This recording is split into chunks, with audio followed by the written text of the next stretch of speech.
जैसा कि हम सब जानते हैं कि पूरा विश्वव्यापी महामारी का सामना कर रहा है।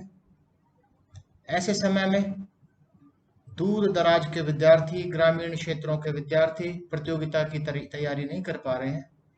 मैं पढ़ंतु क्लासेस को बधाई देता हूं और शुभकामनाएं देता हूं कि इन्होंने 3 जून 2020 से ऑनलाइन क्लासेस आरंभ की हैं और ये ऑनलाइन क्लासेस उन विद्यार्थियों के लिए बहुत उपयोगी होंगी जो कि लिटरेचर की कमी के कारण तैयारी नहीं कर पा रहे हैं, विभिन्न प्रतियोगिताओं की तैयारी नहीं कर पा रहे हैं। और मैं पढ़ंतु क्लासेस को धन्यवाद देना चाहूँगा कि उन्होंने मुझे आमंत्रित किया और उन्होंने मुझे इस कोविड-19 स्थिति में योग द्वारा अवसाद व चिंता का सामना कैसे करें, इस विषय पर बोलने के लिए आमंत्रित किया, जिससे कि चिंता और अवसाद को दूर करके प्रतियोगिता की तैयारी भली भांति कर सकें। So I will speak on how a student can cope up with depression, anxiety, worry by yoga and meditation in this COVID-19 pandemic situation. आप सभी को नमस्कार। आज मैं आप सबके सामने जिस टॉपिक पर बात करूंगा वो टॉपिक है how a student can cope with depression, anxiety and worry by yoga and meditation in this COVID-19 pandemic situation. Dear friends, the whole world is facing the pandemic of COVID-19.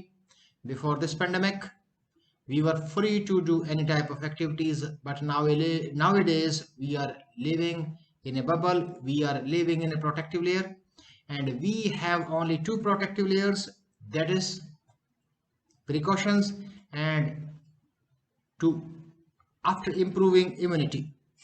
हम सब विश्वव्यापी महामारी का सामना कर रहे हैं। आज से पहले हम पूरी तरह स्वतंत्र थे किसी भी तरह की गतिविधि के लिए, पर आज के दिन एक हम रक्षात्मक कवच में रह रहे हैं और हमारे पास केवल दो ही रक्षात्मक कवच हैं। एक है सावधानियां बरतें और दूसरी है कि हम अपनी रोग प्रतिरोधक क्षमता को बढ़ाएं।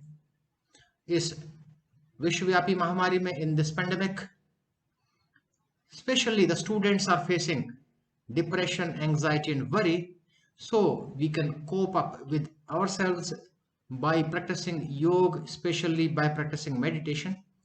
उसकी चर्चा करेंगे। प्रस्तुतिकरण को शुरू करते हैं एक सिचुएशन से कि I have taken this example from an article that was published in PubMed Index Journal, and the title of the article was Challenging and Changing Stress Producing Thinking. उदाहरण लेते हैं उस रिसर्च पेपर का। A patient had a severe adverse reaction to the medication prescribed by the doctor. एक doctor ने किसी मरीज का इलाज किया और जो दवा दी गई उसका विपरीत प्रभाव पड़ गया। यहां पर जब उस दवा का विपरीत प्रभाव पड़ा, the doctor was flooded with thoughts. Doctor के दिमाग में विचारों की बाढ़ आ गई, विभिन्न प्रकार के विचार उठे। तो ये दो सिचुएशंस मैं आप सबके सामने रखूंगा। I will start from the situation number 1 कि situation 1, this situation is known as stress producing thought process, कि ऐसा विचारों की प्रक्रियाएं जो तनाव उत्पन्न करती हैं। And this takes place step by step, और ये स्टेप बाय स्टेप घटित होती है। शुरू करते हैं अजम्पशन से। डॉक्टर का अजम्पशन था, डॉक्टर की मान्यता थी, डॉक्टर का मानना था कि I must be perfect all the times, कि मुझे हमेशा परफेक्ट होना चाहिए। यू मेक एन एरर, हम गलतियां करते हैं, डॉक्टर ने भी गलती की। डॉक्टर डिड ए मिस्टेक, और मिस्टेक क्या हुआ कि I will be sued, I am incompetent, कि I should have known, मुझे इस गलती के बारे में पता होना चाहिए था। That escalates, समस्या और बढ़ी क्या कि I am incompetent, विचार इस तरह क्या है कि I am incompetent। उसके बाद डॉक्टर को शर्म महसूस हुई कि मुझसे ऐसी गलती कैसे हुई। देन फीलिंग्स चेंज्ड, फीलिंग्स बदली, और फीलिंग्स में हेडेक, सर में दर्द हुआ, शरीर में दर्द हुआ, जिसके कारणवश फिजिकल सिम्टम्स भी अपीयर हुए, और उस फिजिकल सिम्टम्स अपीयर होने के बाद बिहेवियर में चेंज हुआ, और डॉक्टर ने अल्कोहल लेना शुरू किया, शराब पीनी शुरू कर दी, टू ब्लेम अवॉइडेंस। यह सिचुएशन थी स्ट्रेस प्रोड्यूसिंग थॉट प्रोसेस के आधार पर। इसी सिचुएशन में डॉक्टर से गलती हुई। एक दूसरी प्रक्रिया की बात भी करते हैं, situation number 2। This process is known as the process of realistically evaluating thoughts. इस दशा वही है, सिचुएशन वही है कि डॉक्टर से गलती हुई है और उसके द्वारा दी गई दवा के विपरीत प्रभाव हुए हैं, और उस दशा में अब यहां पर अजम्पशन वहां भी थी कि I must be competent all the times. यहां पर एक हेल्दी अजम्पशन है। Healthy assumption is I am not perfect, I will sometimes make an error, कि मैं पूर्णतः सक्षम नहीं हूं, हमेशा परफेक्ट नहीं हूं, मुझसे भी गलतियां होंगी या हो सकती है। And you make an error, आपसे गलती हुई, बट उसका परिणाम क्या हुआ? I am uncomfortable but that does not mean I am incompetent. मुझसे गलतियां तो हुई हैं, लेकिन इसका अर्थ यह नहीं है कि मैं सक्षम हूं। Than feeling changed, it means doctor focused, and the physical symptoms also appears, शारीरिक लक्षण भी उत्पन्न हुए, हाइटेंड सेंसेस, और उसके बाद बिहेवियर में चेंज हुआ, व्यवहार में परिवर्तन हुआ, behaviour changed. It means urgent attention to the crisis, as well as doctor felt कि we should learn from mistakes and I should take support from others, मुझे दूसरों से सहायता लेनी चाहिए। जो पहला जो विचारों की प्रक्रिया थी वो थी स्ट्रेस प्रोड्यूसिंग, और ये है जो एक this is based on the evaluating thought process. Conclusion is, इन दोनों बातों से, दो सिचुएशंस मैंने आप सबके सामने रखी, इन दोनों सिचुएशन से निष्कर्ष निकालते हैं।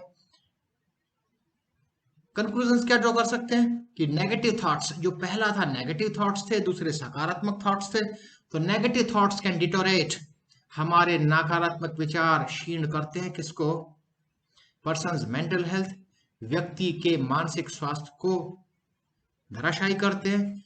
This also deteriorate physical health, हमारे शारीरिक स्वास्थ्य को भी नुकसान पहुंचाते हैं। इट डैमेज प्रोफेशनल रिलेशनशिप, ये हमारे व्यावसायिक संबंधों को भी क्षीण करते हैं, नुकसान पहुंचाते हैं। डैमेजिंग पर्सनल रिलेशनशिप, हमारे जो व्यक्तिगत संबंध है उन पर भी नकारात्मक प्रभाव छोड़ते हैं। These also deteriorate and effect our decisions, हमारे निर्णय लेने की क्षमता पर भी प्रश्न चिन्ह लगने लगता है, हम निर्णय लेने में कतराने लगते हैं। और जो अंतिम है कि दिस चेंजेस आवर बिहेवियर, और हमारे व्यवहार में भी परिवर्तन लाता है। तो ये सिचुएशन एक ही थी, और डॉक्टर ने एक ही सिचुएशन में दो प्रकार से रिएक्ट किया, और एक था स्ट्रेस प्रोड्यूसिंग और दूसरा था जिसमें कि स्ट्रेस, तनाव नहीं था। तो अब आगे बढ़ते हैं, क्योंकि हम बात कर रहे हैं कि इस विश्वव्यापी महामारी में जो समस्याएं उत्पन्न होती हैं, उन समस्याओं के निवारण के लिए कि योग कैसे कारगर साबित हो सकता है। तो शुरू करते हैं मीनिंग ऑफ योग से, योग के अर्थ से शुरू करते हैं, रूट लेवल से शुरू करते हैं, बेसिक कंसेप्ट से, एक मूल अवधारणा से शुरू करते हैं योग की। यह योग का जो बेसिक कंसेप्ट है ये आधारित है महर्षि पतंजलि ने जिस प्रकार से योग को परिभाषित किया है उस परिभाषा पर आधारित है। महर्षि पतंजलि ने योग सूत्र में एक श्लोक के माध्यम से योग को परिभाषित किया है। योगस्य चित्त वृत्ति निरोध है, कि चित्त की वृत्तियों को नियंत्रित करना ही योग है। It means yoga is the cessation of the thought waves of mind stuff.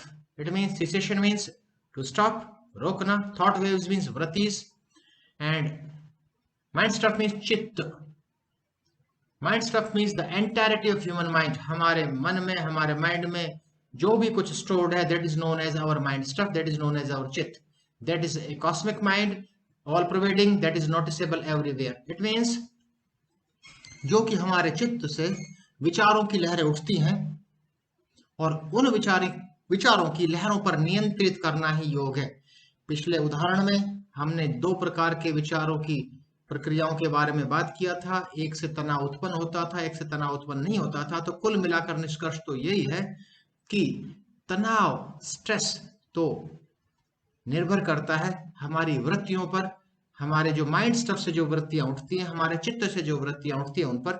तो उनको यदि हम नियंत्रित करें योग के माध्यम से तो हम तनाव को दूर रख सकते हैं। योग के संक्षिप्त अर्थ के बाद अब मैं बात करूंगा डिफरेंट बॉडी लेयर्स की। इन बॉडी लेयर्स का, इन शरीर की विभिन्न परतों का हमें ज्ञान होना चाहिए। Our body has different layers. It means our body has 3 different layers. हमारे शरीर की 3 परतें हैं योग के अनुसार, physical body, astral body, causal body, स्थूल शरीर, सूक्ष्म शरीर और कारण शरीर। We do yogic practices to glorify our physical body, but we should take care about our astral body as well as causal body. हमें केवल स्थूल शरीर का ही ध्यान नहीं रखना चाहिए, स्थूल शरीर के साथ साथ एस्ट्रल बॉडी, सूक्ष्म शरीर और कॉजल बॉडी, कारण शरीर का भी ध्यान रखना चाहिए, जो कि योग के माध्यम से हम अपने तीनों लेयर्स को मजबूत बना सकते हैं। तीनों की संक्षिप्त में चर्चा करते हैं। शुरू करते हैं पहले से फिजिकल बॉडी से। फिजिकल बॉडी मीन्स, इसका अर्थ क्या हुआ? बॉर्न, जन्म हुआ, डेवलपमेंट, विकास हुआ, स्टैग्नेशन, स्थिरता आई, डिटोरेशन, क्षीण होना शुरू हुआ, एंड डेथ टेक्स प्लेस, और मृत्यु हुई। It means this is an example of physical body.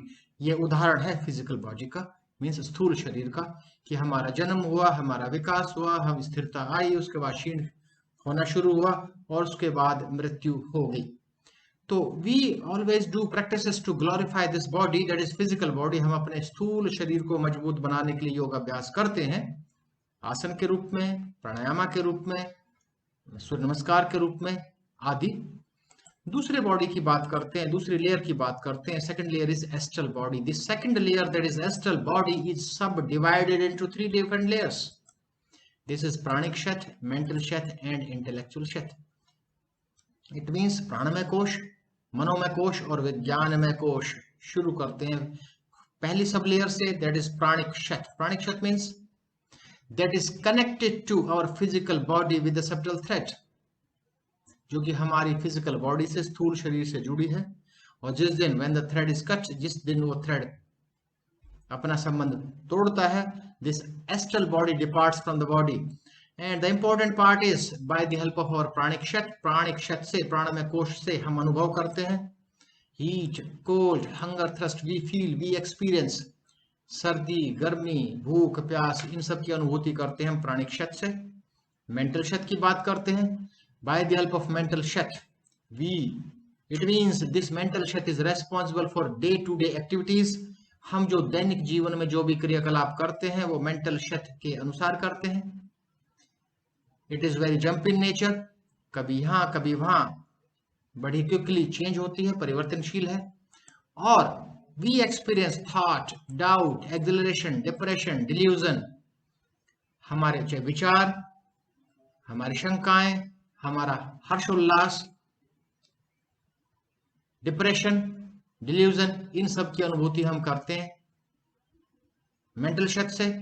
और बात करते हैं इंटेलेक्चुअल क्षेत्र की। Intellectual kshetra that guides and control mental kshetra, यानी mental kshetra acts as per the directions of intellectual kshetra and discrimination and decision making takes place in this. जो भी हम निर्णय लेते हैं हम अपने इंटेलेक्चुअल क्षेत्र के अनुरूप लेते हैं। और main important point is our ego resides in this. हमारी ईगो इसी में रिजाइड करती है, इसी में निवास करती है। और तीसरी बॉडी की बात करते हैं, तीसरी लेयर की बात करते हैं, कॉजल बॉडी, कारण शरीर। कारण शरीर means it is a seed body. Seed body means this is a blueprint of a plant. It will produce stores. It is subtle impressions in the form of our karmas.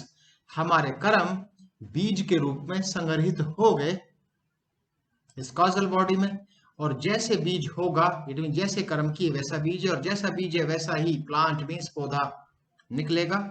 These control the formation and growth of other two bodies.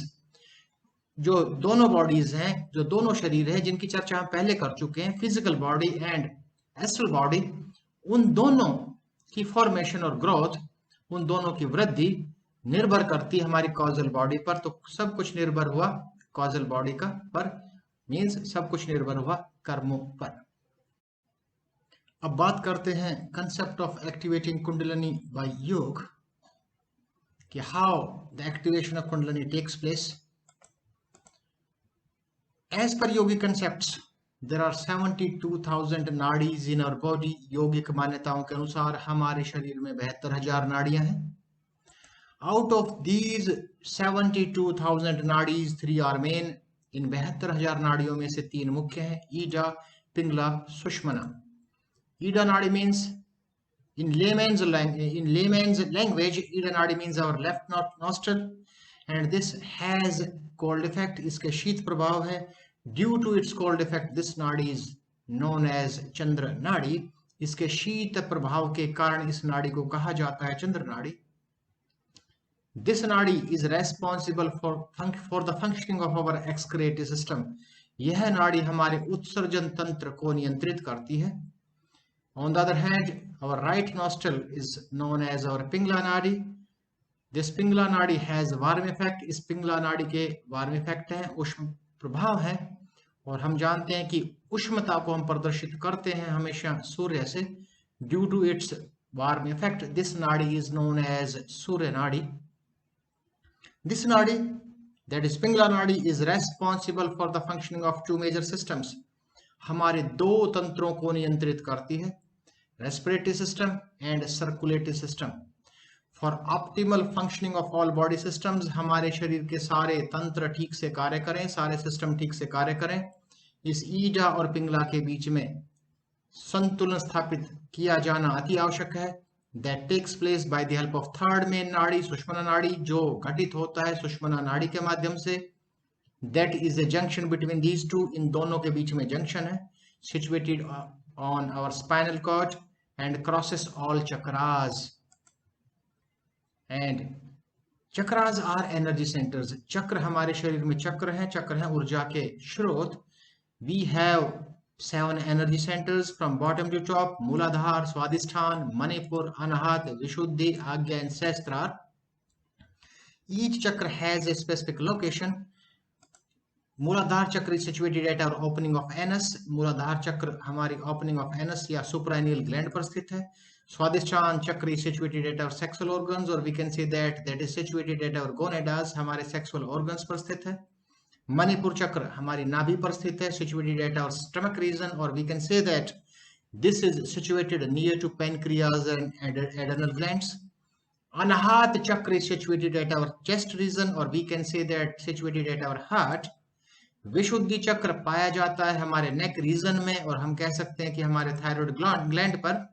आज्ञा chakra situated in between our eyebrows, हमारे दोनों भौहों के बीच में, या हम कह सकते हैं कि हमारे मास्टर ग्लैंड पर पाया जाता है. And we know that pituitary gland is known as our master gland. और जो आखिरी चक्र है, आखिरी ऊर्जा का केंद्र है, that is Sahasrara chakra, that is situated at the top of head, और we can say that situated at our pineal gland. यहां हम बात कर रहे हैं संतुलन की, कि सकारात्मक स्वास्थ्य के लिए तनाव दूर रहे, डिप्रेशन ना हो, एंजाइटी ना हो, उसके लिए ईडा पिंगला के बीच में संतुलन स्थापित किया जाना आवश्यक है, जो सुषमना ने किया, तीसरी नाड़ी ने किया, बॉडी चक्रास के माध्यम से किया. And that takes place by the help of the activation of kundalini. अब कुंडलिनी की बात करते हैं. इन इनएक्टिवेटेड स्टेट, अजागृत अवस्था में कुंडलिनी हमारे मूलाधार चक्र पर है. अगर किसी भौतिक पदार्थ से इसकी तुलना करना चाहें तो इट हैज 3.5 राउंड्स. प्रत्येक राउंड किसी ना किसी को प्रदर्शित करता है, किसी ना किसी यूनिवर्सल बोर्ड को प्रदर्शित करता है.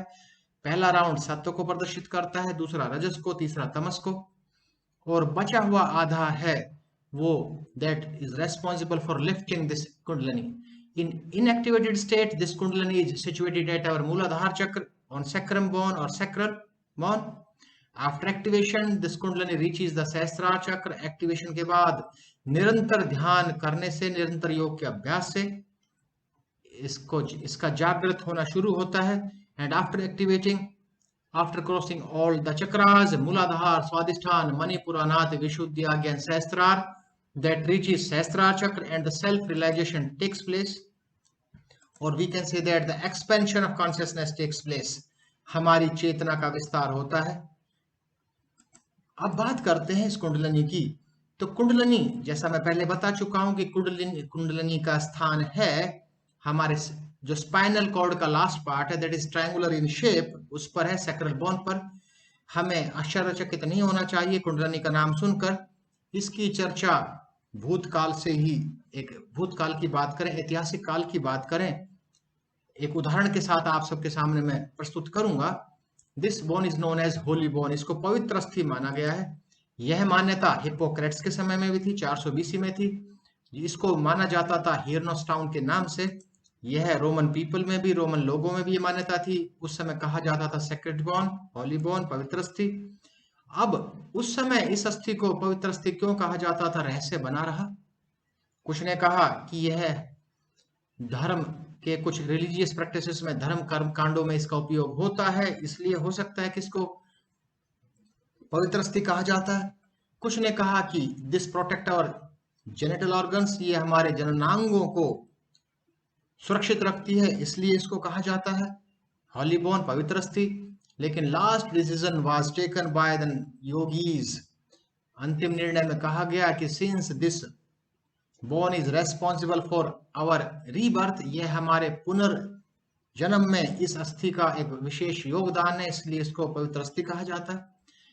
सभी धर्मों में भी इसकी चर्चा है. मुस्लिम्स की बात करें, मुस्लिम्स में एक हदीथ में, अबू हुरैरा द्वारा रचित हदीथ में इसकी चर्चा है कि यह अस्थि कभी नष्ट नहीं होगी, अल्लाह इसके द्वारा नए शरीर का निर्माण करेगा. इंडियन आइकोनोग्राफी की बात करें, भारतीय प्रतिमा विज्ञान की बात करें, उसमें भी चर्चा है कि भारतीय प्रतिमा विज्ञान में मूलाधार का शासक श्री गणेश को माना गया है.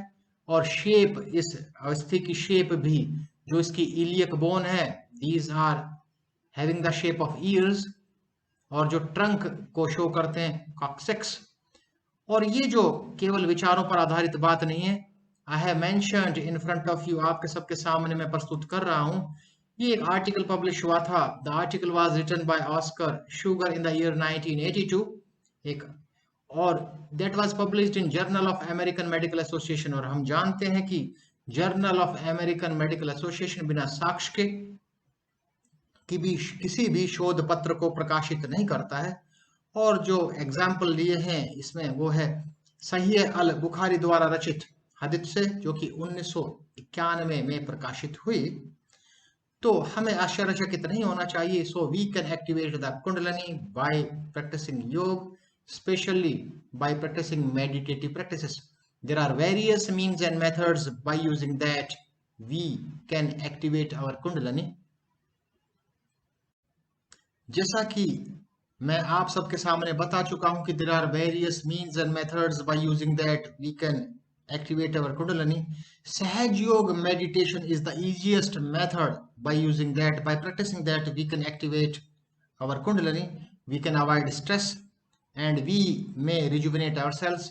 हम तनाव को दूर रख सकते हैं, हम अपना नवोन्मेष कर सकते हैं, हम अपने आप में नयापन महसूस कर सकते हैं.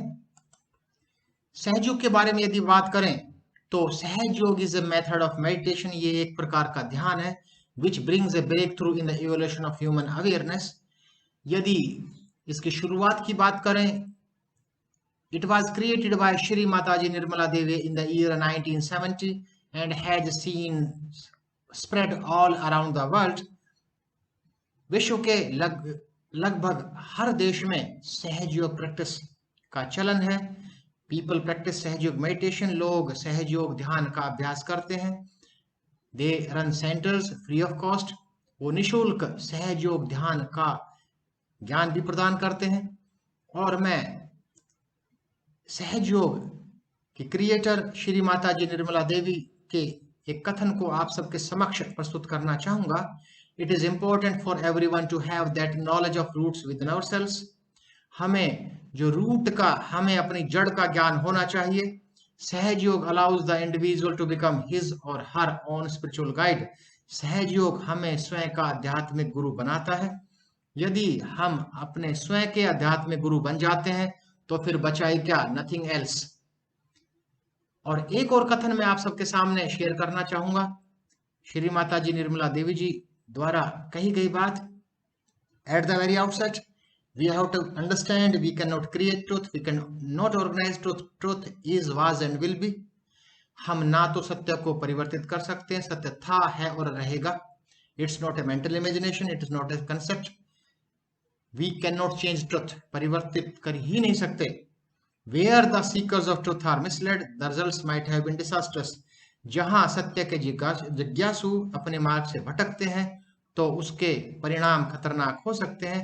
So we should take care about adopting the real path and actual path, जो सही पाथ है, सही रास्ता ही हमें मिले, यह अति आवश्यक है। Otherwise the results might have been disasters. लेकिन अब मुख्य बात की बात करते हैं। बात कर रहे थे कि आज के इस कोरोना 19 पेंडेमिक में, इस कोरोना 19 की जो विश्वव्यापी महामारी है, इसमें तनाव, एंजाइटी का बढ़ना और भी कुछ मानसिक व्याधियां उत्पन्न हो रही हैं, स्पेशली आज के युवा में, आज के विद्यार्थी में। तो सहयोग एक उत्तम माध्यम है जिसके द्वारा इसको दूर किया जा सकता है। तो अब मुख्य बात है कि हाउ टू प्रैक्टिस, कि इसका अभ्यास कैसे किया जाए। हाउ टू प्रैक्टिस सहयोग meditation. In this photo there are 9 step, कि आपके सबके सामने समक्ष ये 9 स्टेप है, 9 स्टेप है। आई will start from step 1। Step 1 में एक सुखासन में या किसी भी मेडिटेटिव पोस्चर में बैठना है। स्वास्तिक आसन हो सकता है, समासन हो सकता है, अर्ध पद्मासन हो सकता है, पद्मासन हो सकता है, सिद्धासन हो सकता है, नहीं तो सुखासन में बैठना है। स्टेप 1 में put your right hand on the heart. अपने राइट पाम को, सीधे हाथ की हथेली को हार्ट पर, हृदय पर रखना है। Then ask the kundalini inside of you 3 times. 3 बार पूछना है अपने आप से, mother am I the spirit, कि मां क्या मैं आत्मा हूं। Step 2, proceed to the step 2। Step 2 में place your right hand under the ribs. उसी हाथ की हथेली को रिब्स के ऊपर रखना है। On the left side of your body and ask Kundalini 3 times, Mother, am I my own master? 3 बार अपने आप से पूछना है, Mother, am I my own master? Proceed to step 3, तीसरे चरण की तरफ चलते हैं। उसी हाथ को, after that place your right hand on your left side just below the belt। Left side में ही रखना है, राइट हैंड के राइट पाम को जहां हम बेल्ट बांधते हैं वहां पर रखना है, हल्का सा प्रेस करना है, gently press. And ask the kundalini inside of your body 6 times, mother please give me the pure knowledge. मां कृपया करके हमें शुद्ध ज्ञान प्रदान कीजिए। एंड मेडिटेट, हल्का सा ध्यान में बैठिए। प्रोसीड टू स्टेप 4, चौथे स्टेप की, चौथे चरण की बात करते हैं। उसी हाथ को, उसी पाम को, then put your right hand under your left rib and say 10 times, Mother, I am my own master, कि मां मैं अपना स्वयं का मास्टर हूं।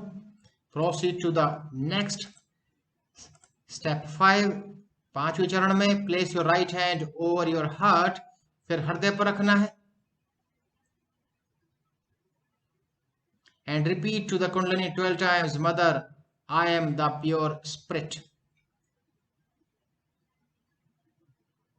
उसके बाद स्टेप 6 में put your right hand between your neck and left shoulder while turning your head towards the right। Repeat 16 times, mother I am not guilty at all. तो अभी तक हम 6 स्टेप्स की बात कर चुके हैं, 6 चरणों की बात कर चुके हैं। 7वें चरण की बात करते हैं। While placing your right hand on your forehead, bend your head down, slightly bend, हल्का सा गर्दन को सामने झुकानी है माथे पर हाथ रखने के बाद, and say few times, Mother, I forgive everyone, including myself. माँ, मैं हृदय से सभी को क्षमा करता हूँ, किसी के प्रति मेरे मन में गुस्सा नहीं है। Proceed to step 8. Put your right hand on the back of your head. Right hand को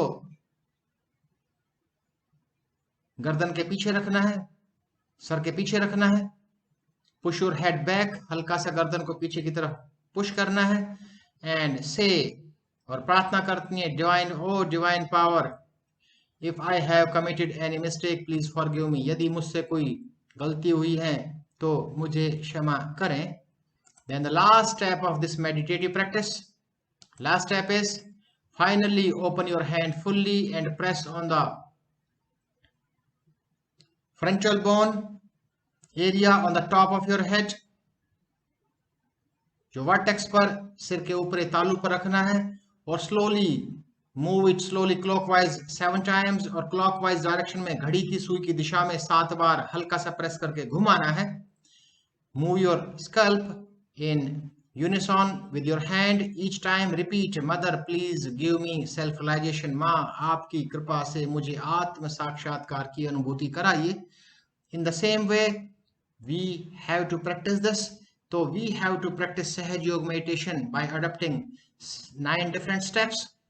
विभिन्न 9 स्टेप्स में चर्चा की, और भी तरीके हैं, विभिन्न विधियां हैं सहज योग मेडिटेशन की। I have presented in front of you the easiest method to perform Sahaj Yoga, and we can eliminate our stress, anxiety and depression. तो दैनिक जीवन में हमें रोज की दिनचर्या में सहज योग मेडिटेशन को शामिल करना चाहिए, सम्मिलित करना चाहिए, सहज योग का अभ्यास करना चाहिए, to avoid stress, to activate kundalini and to rejuvenate ourselves. तनाव दूर करने के लिए, अवसाद दूर करने के लिए, कुंडलिनी की जागृति के लिए और अपने नवोन्मेष के लिए अति आवश्यक है। धन्यवाद।